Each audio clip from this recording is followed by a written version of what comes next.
Welcome once again to a long-ass overdue episode of the Throne of Angels video blog. As always, I am your host, Mr. Derek Osborne, here to show you a world. And this is normally where I slam my hammer, but I got a bunch of stuff in front of me, so I'm not going to do that. In miniature. So I do definitely hate saying long overdue, but my travel schedule has just been killing me. Out of town 3 weeks this month, a couple of surprise out of town trips last month, so 3 trips last month, 3 trips the month before. Makes it really difficult to sit down and do this. And so scratching time for videos gets difficult. But here I am, I'm back, and hopefully I'll get one out before I go to Origins next week.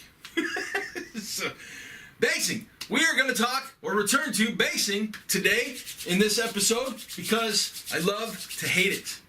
For those of you who've been following the channel, you all know that I love basing, the process of basing, making bases, and you also know that it's the most perplexing part of this hobby for me. Why? Well, quite simply this. For me, it is the beginning of the story of the Army, right? Everybody wants to tell a good story with their Army, whether it's a small skirmish force of 3, 4, or 5 guys, or a giant 500-person monstrous barbarian horde. It makes no difference. Everybody has a story in their mind of who they are and what they're doing and where they're going and why they're where they are. Well, for me, basing is the initial hook, right? It's that first step in building that story for your Army. There are a ton of different ways, obviously, to lay bases, right? You've got your basics in regards to smother white glue and dip it in, either coarse texture like this or a bucket of sand like this, right? I mean, we've all got that big bucket of sand, right? Everybody has it. To pre-made base covers or inserts like we have from our friends at Death Ray Designs, or obviously the plastic base inserts from Simon. For those of you who have been around for a while, as I said, I love basing, so I've got a ton of stuff, right? I've got rubber molds to make rocks. I have snow and grass and just huge buckets full of terrain material, right? I mean, I've got multiple different types of sand. I got black sand, I got white sand, I got more snow, I've got different color, coarse texture, I have 25 different types of grass, right? I mean, I've got all sorts of basing stuff. Well, today, we're going to talk about basing a large army. Some of the steps that I take towards making cohesive bases in a very quick manner for 40, 50, 60 troops at a time. We're going to go back to our favorite 2-part Magisculpt epoxy putty, right? If you guys remember this stuff, I've got 5 pounds of it. I probably bought it 6 or 7 years ago. Cost me 20, 25 bucks. I'm not even halfway through these tubs yet, right? Still have plenty to use, still have a ton to go through. Now, today specifically, we are going to look at the textured or reverse textured base rollers from Green Stuff World. These things are phenomenal. I've got multiple bases here, multiple base rollers here. I have obviously these two that are in really cool plastic tubes with pretty graphics on them. This is the Runic and this is the Temple. But I've also got some older stuff, right? I've got small cobblestone, I've got Aztec in here, I've got, I think this is dark something or other. It doesn't have a sticker on it, right? I've got iterations. First dish came in plastic bags with no stickers, and then they had stickers, and now they're in awesome tubes. I've even got basically a rolling pin, right? This is textureless flat rolling pin.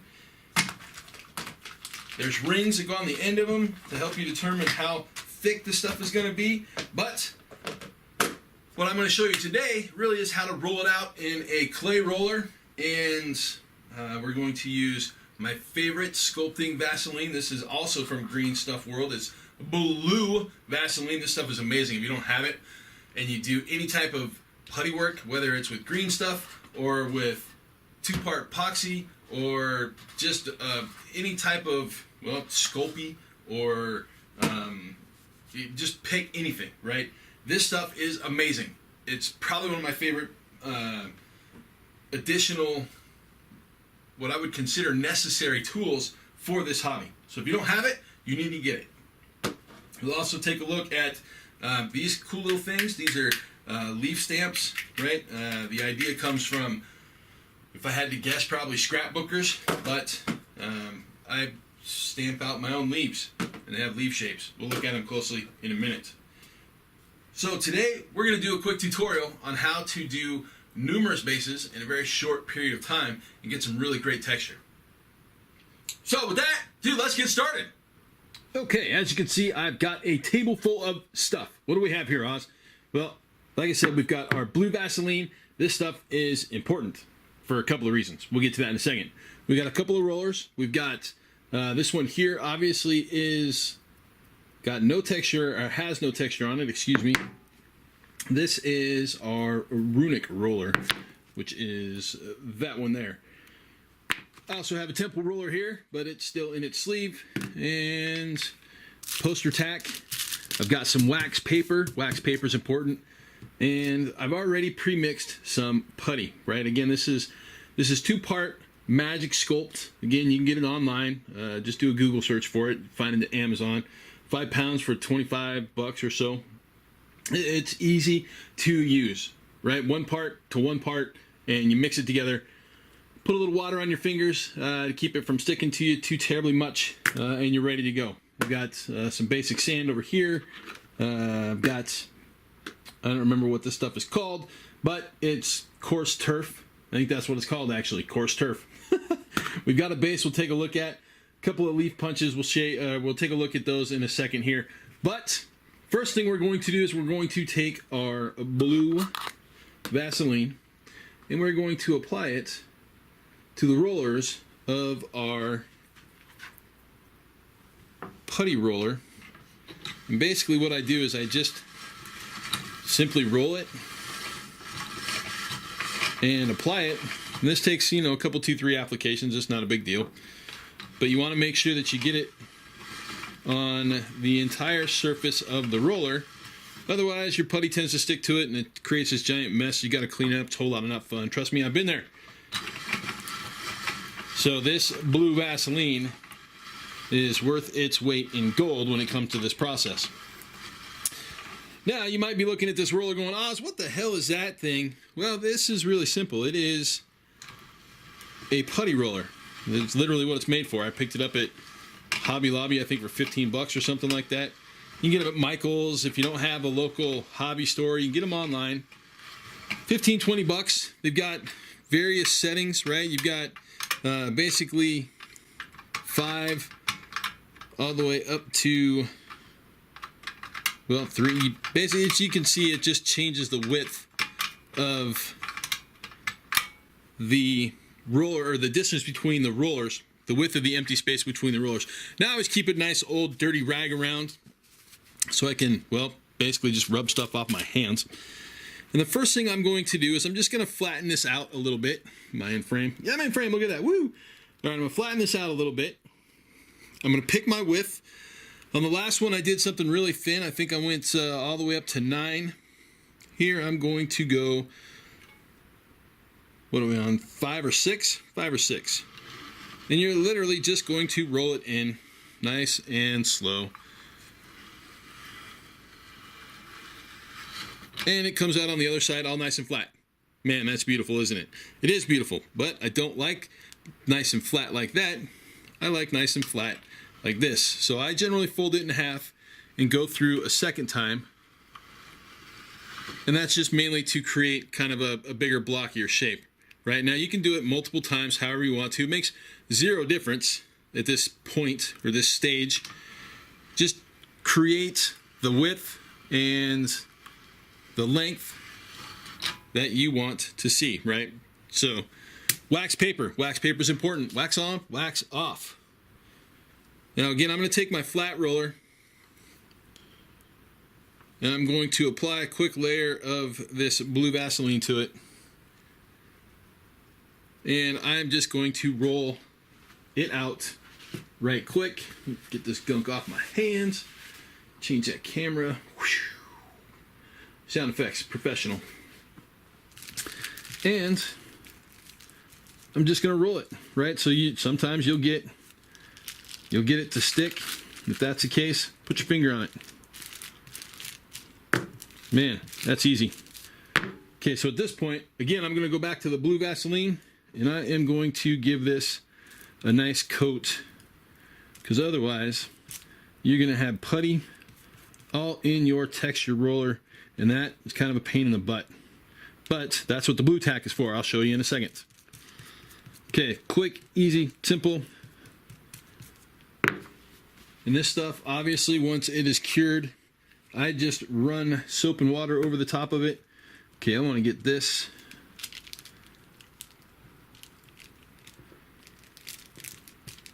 all squared away. Man, look at that. Whoa, that's beautiful. All right, I'm going to zoom in really quick so you guys can see that texture.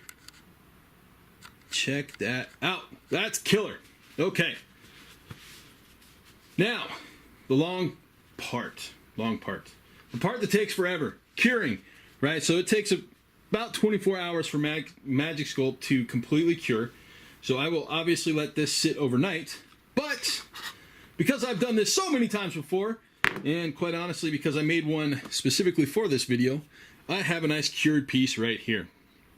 So this one I got a little squirrely with because it's so large, and I generally don't do them so big, right? This one was really massive, obviously size of my hand. You can see that the circles are a little cattywampus and out of whack. That's because well, quite honestly, I didn't have the surface underneath it completely flat, and so it kind of just rolled however it wanted to. But it doesn't matter, because at the end of the day, all I'm going to do is break this up into multiple little pieces in random places. I'm going to break through that anyways, so it doesn't matter if it's broken or if it's not perfectly round. I'm going to do that all over the place. Now this one here, you can see I've cut with a pair of clippers to get square shapes. This one here, again, just snapped it off wherever. Same with this one, right? So I just will snap pieces off and then apply them to the base. So once that's all done, right, I'll throw my little white glue on there, and then I'll dip it in, and then I'll have that all squared up, and I'll shake it off, and then I'll have basing material where I want it, right? And again, you can do regular sand, the coarse turf stuff. I really like this stuff. This is probably some of my favorite basing material. I use this a lot in my terrain. But again, as you can see, it's quick and simple and easy to add a nice layer of texture to your bases to give them a little better story, a little more character, so to speak, for the army. Change the setting a little bit. Now, if we go through and take a look, I did a pretty good job of getting the blue Vaseline on that. I don't have any putty that I can see inside of the detail areas, but when I do, I just take a little lump of blue poster tack and I just basically tack it out, right? As you can see, it gets in there deep enough to where if there is putty in there, it pulls it out. If you're worried about your poster tack, well, don't, because the stuff is extremely cheap, and this stuff is full of putty, and it's still really sticky, so it doesn't make no difference. Now, one of the other things that they do that I really like are leaf punches, right? So there's a number of leaf punches. Obviously, we've got different leaves for each stamp. I go out and I collect leaves out of my yard, like literally just go get leaves, because I live in Georgia and there's tons of deciduous trees around here.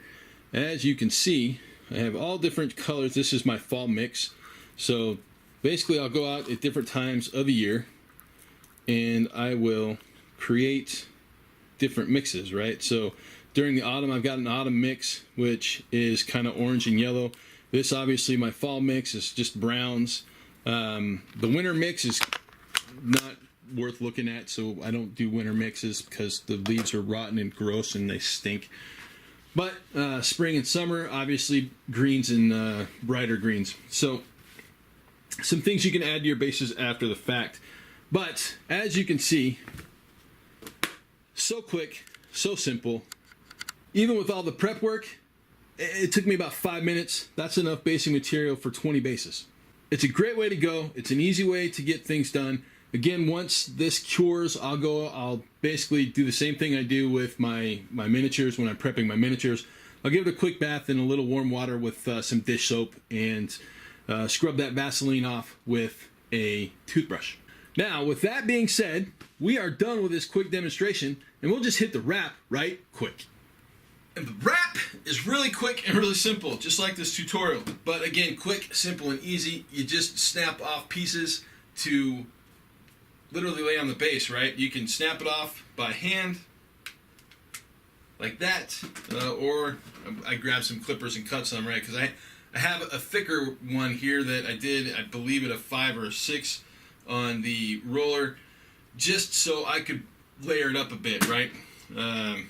Again, you can do various thicknesses. This one is thick on one end and thin on another, where, again, the one that we just did, like I said earlier, what was it, a 3, I think? But anyways, again, multiple different types, multiple different rollers, quick, easy building out of settings, or quick, easy buildup of settings for your armies, right? You can do one model or you can do 100 models. It's quick, it's easy, and it's kind of fun. So, is there anything that you guys are doing that I'm not? If so, post in the comments below. Otherwise, we're going to return next trip for, gotta think, a couple of Age of Sigmar videos. So with that, I'm off to Origins here in a day or two, and hopefully you guys will have a fantastic week, and we'll see you, God, I'd like to say in 2. I'd like to say in 2. So we'll try it. See you guys in 2.